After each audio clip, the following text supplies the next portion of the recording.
వ్యాపారస్తుల ఫోన్లు ట్యాపింగ్ చేసి వాళ్ళని బెదిరించి వందల కోట్ల రూపాయల ఎలక్టోరల్ బాండ్స్ 100 ఎకరాల భూములు రాయించుకున్నారని విచారణల విస్తుపోయే విషయాలు బయటకు వచ్చినాయి. అసలు ఈ చేసిన తప్పిదాలకు పోలీస్ అధికారులు నేరగాళ్ళను పట్టుకొచ్చినప్పుడు సిగ్గయ్య నేరగాళ్ళు ముఖానికి నల్ల ముసుగేసుకొని వస్తారు, కండ్లకు మాత్రం ఇట్లా బొక్కలు పెట్టి. అది పోలీసులు వాళ్ళే వేసుకుంటారు ముఖాన్ని సమాజానికి చూపించక. రేపు మళ్ళీ బజార్లో పోయినప్పుడు ప్రజలు చీదరిస్తారు, కొడతారు అని చెప్పి ముసుగు తోడుకొని వస్తారు. విచారణకు పిలిచినప్పుడు అట్లా ముసుగు తోడుకొని పోకుండా ఏదో పెద్ద యుద్ధం చేసి దేశాన్ని గెలిచినట్టు చేతులు ఊపుకుంటా. అసలు ఎంత భరితెగింపు, మాటలు చేతలు,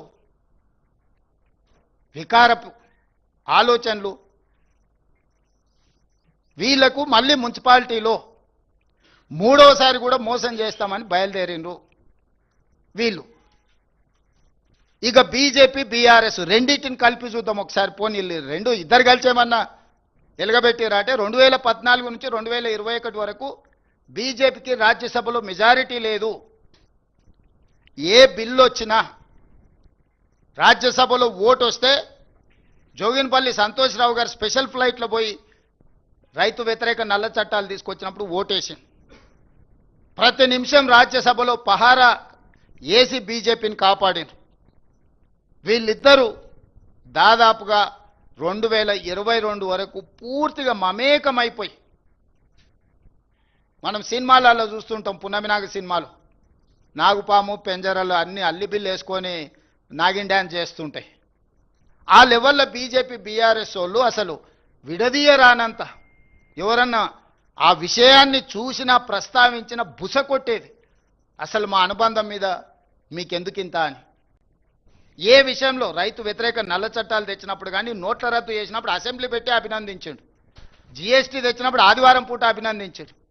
ఏ చట్టం నరేంద్ర మోడీ గారు తీసుకొచ్చిన ప్రజలకు వ్యతిరేకంగా నోట్ల రద్దునైతే అద్భుతమైన అసెంబ్లీలోనే వారు కీర్తించారు.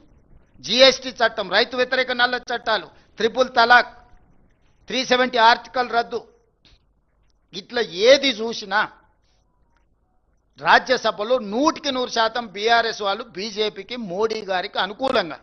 గజ్వేల్లో మిషన్ భగీరథ ప్రారంభోత్సవానికి వస్తే హమే కుచ్ నహీ చాహియే తేరా ప్యార్ బస్ అని, ఆయన ప్రేమ ఉంటే అందులో అమరత్వం పొందుతా అని చెప్పి నరేంద్ర మోడీ గారి ప్రేమలో చంద్రశేఖరరావు గారు అమరత్వం పొందుతా, నాకు అంతకు మించి ఇంకేం అవసరం లేదు ఈ జన్మకని యుగల గీతం పాడుకున్నది మోడీ గారు కేసీ గారు కాదా? మీరు అందరు చూడలేదా? మరి మీరంత పెనవేసుకున్న బంధము, పేగు బంధం ఉన్న తెలంగాణకి ఏమైనా నిధులు తేవడానికి వాడినరా? ఈ రోజు కూడా మేము ఇచ్చిన కాళేశ్వరం ఏటీఎంగా మార్చుకున్నారు, 1000 కోట్ల రూపాయల అవినీతి జరిగిందని మోడీ గారి నుంచి అమిత్ షా వరకు చెప్పిండ్రు. కిషన్ రెడ్డి గారైతే ఒక అడుగు ముందుకేసి అసలు కాళేశ్వరం కేసు సిబిఐకి అండి 48 గంటలలో వాళ్ళని అరెస్ట్ చేసి లోపల పెడతా, నీతో చేతనైతలేదా రేవంత్ రెడ్డి గారు అన్నారు.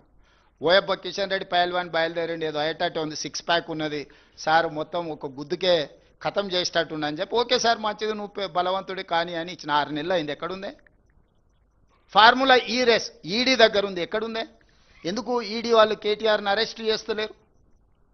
ఎందుకు హరీష్ని కేసీఆర్ని సిబిఐ విచారణ కన్నా పిలుస్తలేదు? అంటే ఇన్నాళ్ళు మీరు సహకరించిన సహకారానికి తిరిగి వాళ్ళు ఇది క్విట్ ప్రోకో కాదా? మీ ఒప్పందం అనుబంధం ఒక్కటి కాదా? వీళ్ళ అనుబంధం ఏ రకంగా ఉందో ప్రజలు గమనిస్తలేరా? వీళ్ళు గమనించడం లేదని వీళ్ళు అనుకుంటే, పిల్లి కళ్ళు మూసుకొని పాలు తాగితే పిల్లి అనుకుంటుండొచ్చు పిల్లి ఎవరిని చూస్తలేదు, కానీ పిల్లిని ఎవరు చూస్తలేరు అనుకుంటే ఎట్లా కుదురుద్ది? ఈరోజు బీజేపీ బీఆర్ఎస్ అనుబంధం కూడా ఇలాంటిదే. కాబట్టి బీఆర్ఎస్ ఓటు అడిగే అర్హతనే లేదు, నైతికత సంగతి చాలా దూరం, అసలు ఓటు అడిగే అర్హతనే లేదు. బీఆర్ఎస్ పార్టీని యాసిడ్ పోసి కడగాలి, మొక్క కూడా మొలవనియొద్దు. ఈ రోజున్న మొత్తం దరిద్రానికి బీఆర్ఎస్ఏ కారణము. మొక్క కూడా మళ్ళీ మొలకెత్తొద్దంటే యాసిడ్ పోస్తారు. యాసిడ్ పోసి కడుగుతే కానీ